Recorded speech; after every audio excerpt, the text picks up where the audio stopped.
station, this is Houston. Are you ready for the event?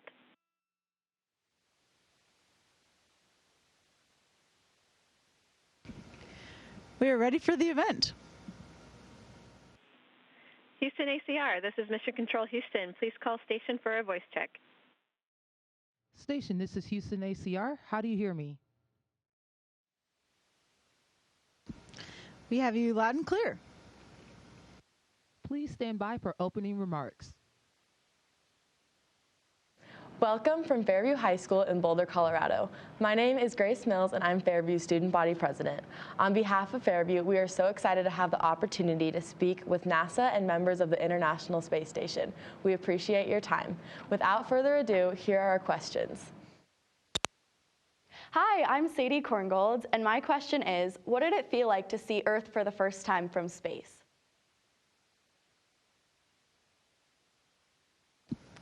Hi, Sadie. Well, first of all, we're super excited to be here today and get to talk to all of you at Fairview. Go Knights.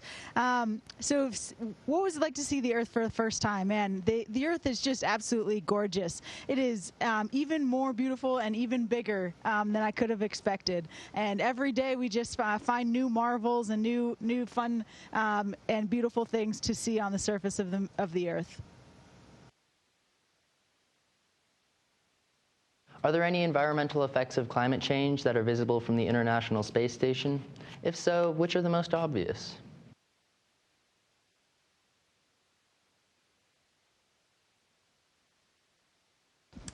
Yeah, great question. Actually, there are some things that are quite obvious to see, and you can even notice a difference from your previous flight to your next flight, like the extension of glaciers or the extension of lakes. And then certainly a lot of phenomena like droughts and wildfires that we associate with global warming are definitely visible from up here. Hi, my name is Maya Stover, and my question is, what are some challenges you face daily at the space station?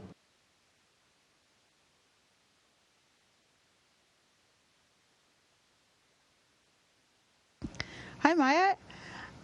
Yes, so one of the challenges that we face is certainly just being away from Earth. Of course, that is one of the coolest parts of what we get to do as well. But it does mean we are away from our family and friends, and most importantly, our favorite foods as well. So we definitely miss that, but we're super excited to be here. Do you recall what exactly was going through your head during the moment of takeoff?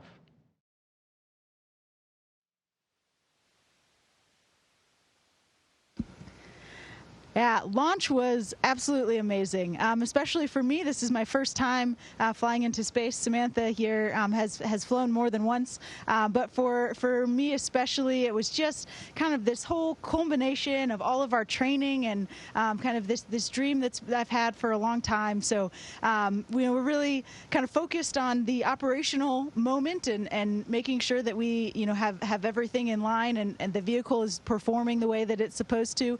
But there's also just this overwhelming joy and excitement. My question is, was there any experience or something you learned in high school that you found helpful while in space or on the International Space Station?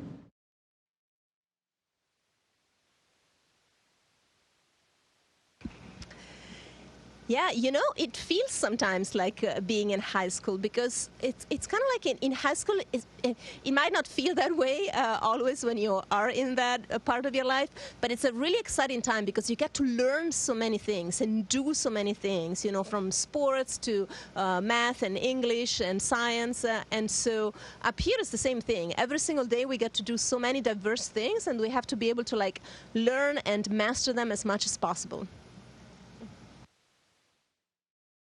As a person of color, it would be great to know, what is the biggest issue that you face because of your race, and how have you overcome it?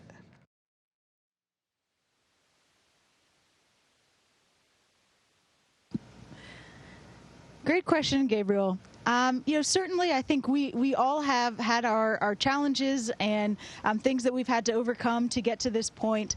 I think for me, the things that have enabled me to make it through those harder times and overcome those obstacles has been finding mentors and friends and support networks that have helped encourage me along the path to pursue the things that I was interested in and find opportunities that helped me pursue my dreams. So I would encourage you and anyone else to do the same.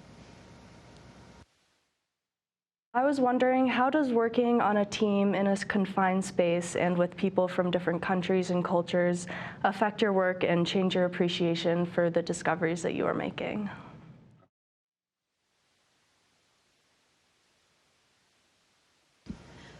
Well, my colleague here, Samantha Cristoforetti, is the perfect person to answer this question. She is an ESA astronaut, European Space Agency from Italy. Yes, indeed. I think it adds to the fun and the depth of the experience being up here when sometimes, we get to share aspects of our culture. Wadi and my other American crewmates explain to me parts of American culture that I'm still not familiar with, and sometimes I share parts of, my own European and specifically Italian culture. And then we also have Russian crewmates who bring in all this whole, very rich and in some ways different culture from their home country, and that just makes the experience so much richer and more interesting. My question is, have the contents of your dreams changed in space?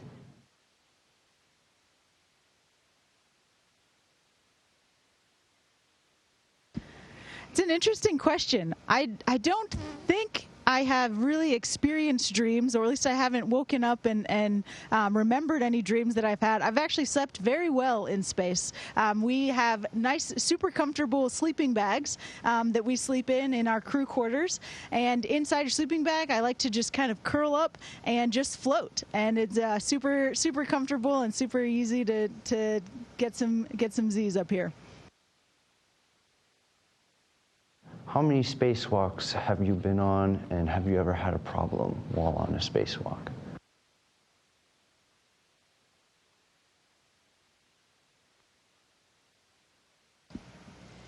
Yeah, so far, actually, neither one of us has been out on a spacewalk. We have both trained for spacewalks, and for this specific flight, Wadi is, if the necessity arises, would be ready to go out anytime in the NASA suit, the EMU.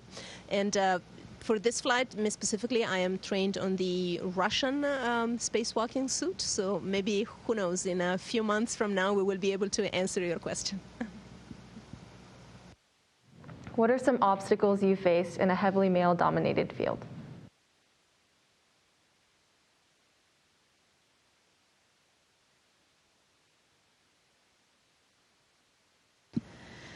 I think your generation of younger women and young girls is actually experiencing kind of the goal in some senses. I think you all have opportunities, and I think that there are more women and girls getting involved in STEM and following their dreams, and I think that's really important.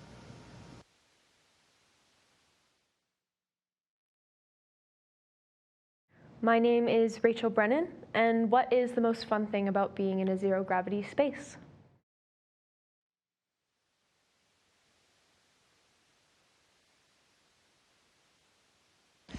Totally floating, of course. Here, we'll give you a demonstration. I'll be right back.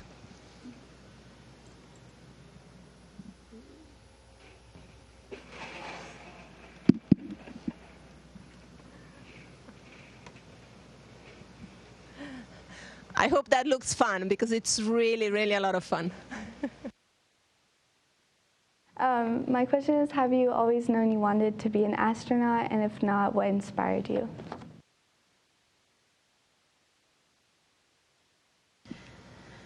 So for me, I have wanted to be an astronaut for a pretty long time. I was pretty young, even younger than in high school when I first first vocalized that I was interested in this career.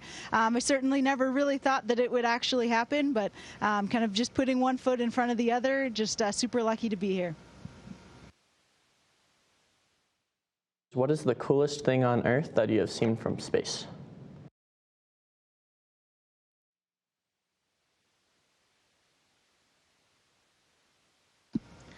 So for me, I am a geologist, so I spent most of my career looking at rocks on the ground. So it is super exciting for me to be able to now have the opportunity to look at rocks from space. So I have just really loved so far being able to look out and see all of the different landscapes as we pass over different parts of the world. Getting to see mountains and canyons and oceans is just absolutely gorgeous. How long did you guys have to train before going into space?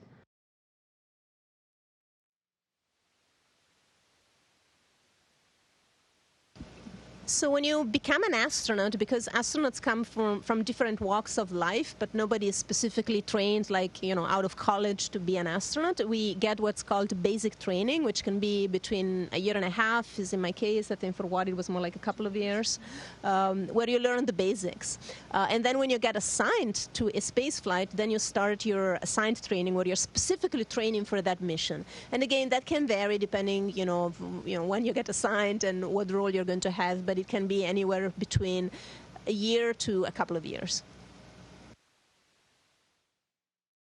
My question is, have you ever had to deal with people saying that you were dreaming too high? And if you have, how did you respond and not lose hope?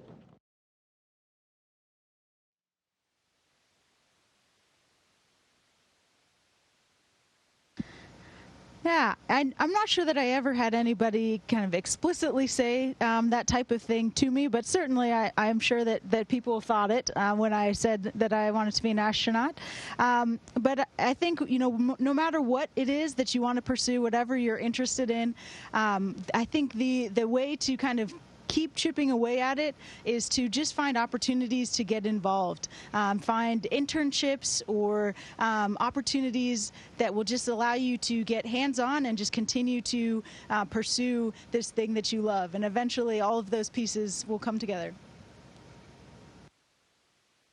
Hi, I'm Will Olson, and my question is, what do you do for entertainment up on the space station?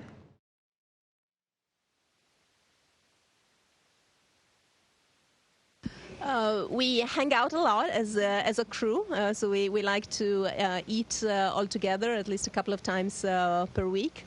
And once a week, more or less, we watch a movie all together. So that's mostly what we do as a crew. And then each one of us, of course, also likes to, you know, give a call home, you know, talk to our families, and certainly watching the Earth flowing beneath us from the window.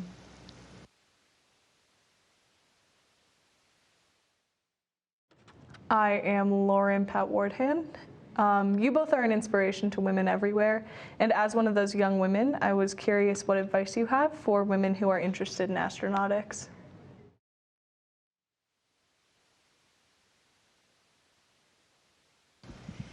Yeah, I think that it's no different than any other interest. If you're interested in something and that something is a good thing, and astronautics certainly is, then you should go for it and pursue it. And I don't think that there are any particular barriers necessarily to overcome, as long as you you know, work hard and pursue this with passion, and you know, it's really what inspires you every day to give the best that you can.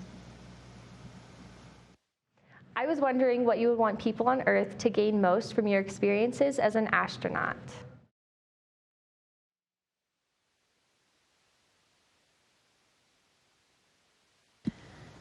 Well, I think there's a lot that people can gain from this whole thing of human spaceflight that we have the honor of participating in.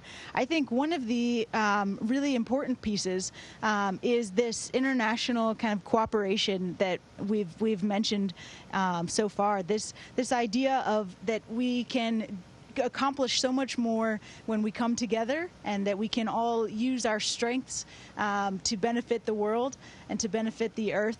I think that sentiment and that notion is something that we can apply to lots of different arenas on Earth, and I think is a really, really important one. Hello, my name is Zach Young, and my question is there a big risk of things like space junk hitting the space station and doing damage to it?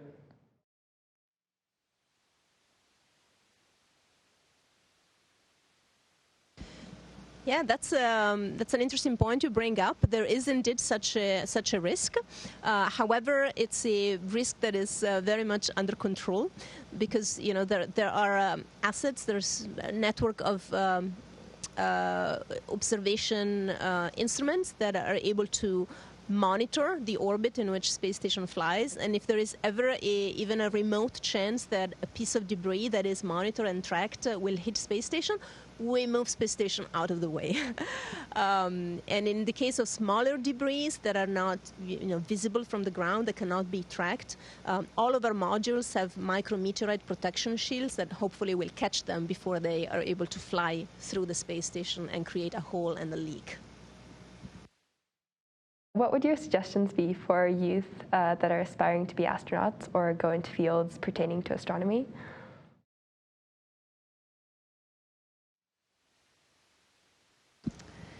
So my first piece of advice would be to listen to all of your teachers at Fairview. They're all great and all brilliant. And I would also just say, find the field or the thing of interest that is really the most interesting to you. Make sure that it's something that you just love. It gets you out of bed in the morning. It's not something that you do because you think you have to, or your parents tell you have to. Really something that you enjoy. And if you can find that thing and do that for a job, you'll be happy every day of your life and truly fulfilled.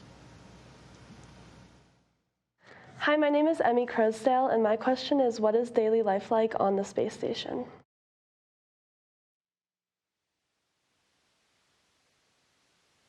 So we start about 7:30 in the morning, and we have like a meeting, except that this meeting happens on space-to-ground radio. So we talk to Mission Control Houston, and then to Huntsville, who is responsible for our NASA science, and then we cross over the Atlantic, and we go over and talk to Munich in Germany, who is responsible for the European systems and science, and then all the way to Tsukuba in Japan, where they are responsible for the Japanese module, which is, by the way, where we are right at this moment.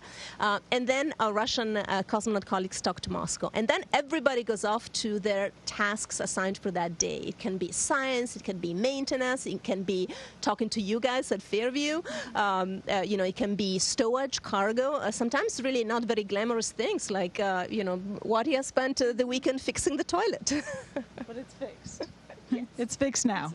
So I would like to thank Fairview, not only for giving us a stellar crewmate, but also for giving us a fantastic space plumber. Thank you. Hello, my name is Natalie Pouget, and I'm in the 11th grade here at Fairview. On behalf of all of us, I'd like to say thank you so much for your time. Thank you for answering our questions and teaching us so much about what you do.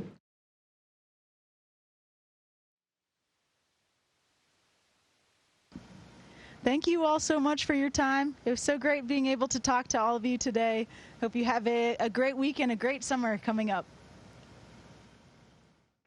Station, this is Houston ACR. That concludes the event. Thank you to all participants. Station, we are now resuming operational audio communications.